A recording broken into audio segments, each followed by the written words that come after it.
Today I'm going to break down a powerful idea about why depression pulls us into the past, anxiety pulls us into the future, and how true peace and contentment can only be found right here in the present. Not only that, I'm going to give you some simple tools that you can use to bring your mind into the here and now so you can find more happiness, more contentment, and more peace in your life. And it all kind of starts with a phrase that I learned a while back now, and it goes like this. If you're depressed, you're probably living in the past. If you're anxious, you're probably living in the future. But if you have peace, you're probably living in the present.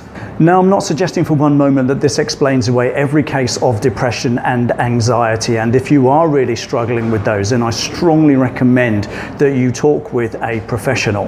But what I do want to share is how the focus of your thoughts, whether the here, now, or back then, or in the future, can have a massive difference to your mental state, your levels of happiness, peace, and contentment.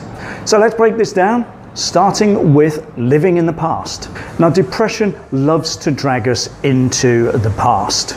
And typically, this is what psychologists call rumination. It's our brain going over all of the negative stuff that's happened in our past and making us feel a lot of the time those feelings that we had back then. And unfortunately, it becomes stuck on a playback loop that can be very devastating and damaging to your mental health here and now. And to be honest, I've been there, done that, God knows how many times, and still do it every now and then, where I'm just going over the what-ifs and could have beens in the past. Should have said this, should have done that. What if this had happened? It would have been different. And unfortunately, 2 o'clock in the morning when your brain's on overdrive going over all of this stuff, it really isn't helpful. And sadly, the more we hang on to this and the more we go over it, the deeper and more firmly it seems to be ingrained in our system. And science actually backs this up. It shows that people who tend to ruminate an awful lot on the past often do so through a very negative lens. We tend to remember and feel more of the negative stuff that happened in our past than a lot of the good stuff, even though a lot of good things will happen. And this negative bias has real serious consequences for who we are now, the decisions that we make, and our positivity and optimism and the feeling good in the present. Now, a good way of starting to shift this is when this stuff comes up, begin to think, well, okay, yes, that might not have gone as the way I would have liked at the time, but what have I learned from this? What can I use right now to make sure that I don't repeat that bad behavior or to try and not let that circumstance happen to me again? What you're trying to do is you're reframing what's happened in the past, and you're also then trying to give yourself an opportunity, your brain, to go to work on a what if. What have I learned? What if I can do this differently in the future?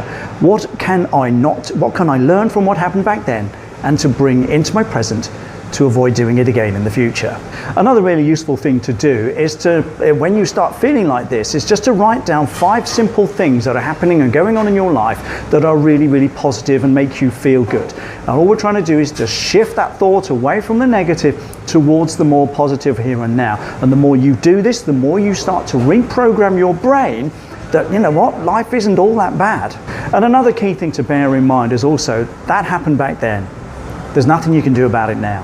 Yes, it may have an impact on what happens to you today and possibly even the future, but you can't change that. All you can do is reframe it into a more positive way, learn from the lessons, and to think a little more perhaps about the good stuff that happened in your life. I can promise you there is a lot of it, just may take a little bit of work to bring it up. Okay, so let's move on to the future, the anxious what-ifs that haven't yet happened. Now, the French philosopher Montaigne is quoted as saying, "Most of my life has been filled with terrible tragedy, most of which never actually happened." And what that meant is that he was constantly going over the what-ifs and the what's going to happen, what might happen in his life, to the point where it gave him a devastating mindset. All of this tragedy going on in his head, but it didn't actually happen. And this is what anxiety actually gives us. It gives us the worst possible scenario from what's going on. Now, I'm going through this right now. I have to fill in some immigration paperwork, and I'm anxious about doing it because my brain's just saying, well, what if it doesn't happen? What if they say no? What if you're not allowed to go back? And it is anxiety inducing. So let's try and, cut this off at the knees and give us a better chance. Now, psychologists call this anticipatory anxiety, and it's that thinking of the worst case scenario. But here's the thing. The brain's just telling you, based on past experience, what it thinks may or may not happen in the future. And that's not the fact. Because ultimately, you can't predict the future. Your brain can't, your subconscious can't. It's just telling you, based on past behaviors and experiences, what may go wrong in the future. But it's actually lying to you. In almost all cases, it's lying to you, because in most of the cases, what you think might happen will probably not happen, especially if it's negative. The chances are good things work out, and they often do. If you think back in your life, things usually work out despite how you may have felt about them to begin with. So what can we do about this? Well, one good way to begin to reduce this stress and anxiety is to do a breathing exercise. When you next catch yourself getting stressed, wound up, and your emotion levels really starting to rise because of something that hasn't even happened yet, just take some deep breaths. Focus on your breathing for just 60 seconds. It will reduce cortisol levels, it will reduce your heart rate, and it will actually improve your whole physiology to improve your psychological makeup. The more you practice this, the easier it becomes. It may feel weird, perhaps a little difficult to begin with, but the more you do this, the easier it becomes. It will literally help to calm the whole system down, body and mind. Now, another good thing to do while doing these breathing exercises is just to look at a handful of things that you can see right now. 4 or 5 things you can visibly see. And what that does, it shifts your focus away from the negative towards what's going on right now. It shifts your focus away from the what-ifs and more to the here and now, focusing on your breathing, reducing your stress levels, and just having a look around you. And these two things combined can literally take you from the what if of tomorrow and land you right back in the here and now, which is where peace truly lives. And this is what we're going to talk about right now. See, happiness, contentment, and peace can only be found right here, right now, in this present moment. Now, for me, happiness is about doing, and peace is all about doing something physical, some kind of activity. That's often surfing for me, paddleboarding, even just going out for a decent meal with my family and my kids, just being in the here and now.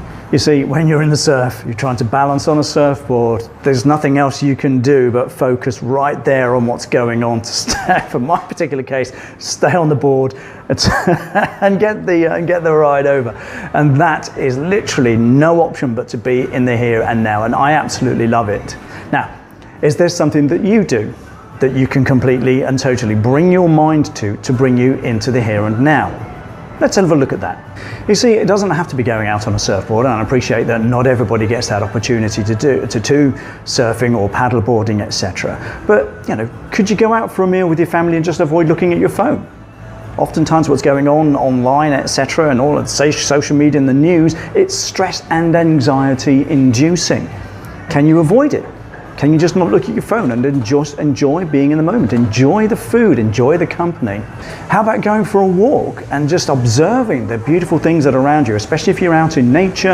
I love going for a walk around where I live, and it's beautiful and it's calm, etc. I love walking along the beach when I get the opportunity, and especially I love walking out in the woods where I can, and just being there, absorbing the air and the atmosphere, etc. Being in the moment, finding that peace where nothing else is affecting you. You've just got what you're focusing on right now. I mean, it could be as simple as just doing a jigsaw puzzle. You know, a lot of people do jigsaws. They have been shown to be incredibly good for reducing anxiety and stress and bringing you into the here and now. Nice and simple. A lot of people do it, and science actually backs this one up.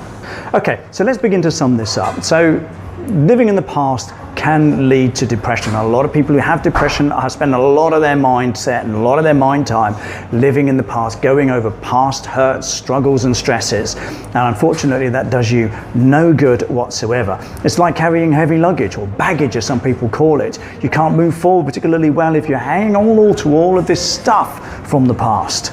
Then you've got an anxious future, the what-ifs, the going over worst-case scenarios. And if you've got a negative bias, that's all you're ever going to see. And it's very difficult sometimes to see the possibilities, the opportunities, and the optimism around it. And then you've got the peace. What can you find that brings you into the here and now? So this doesn't bother you, this doesn't bother you, but you're right here, right now, enjoying the moment. And you get to choose what you do in that. So some good questions to ask. Where is my mind right now? Am I in the past? Am I in the future? Or am I right here, right now, in the present? And the more you do this and the more you begin to ask, the more you can begin to shift your mind to the right here, right now, to find that peaceful, happy contentment. Now, also need to point out that there's no magic wand here. This stuff does take practice. I've been working on it over the last few years. It's made a massive difference to me. Way too much if I spent a lot of time in the past, and it really did lead me to some very, very dark places until I began to realize I can't change any of that. I need to come to terms with it. I need to fix my mind more and more in the present. Like I said earlier, I'm still anxious about what could or may happen in the future, and again, I'm working on this. But the more I do, the easier it becomes to bring myself into the present and just to get on with what needs to be done.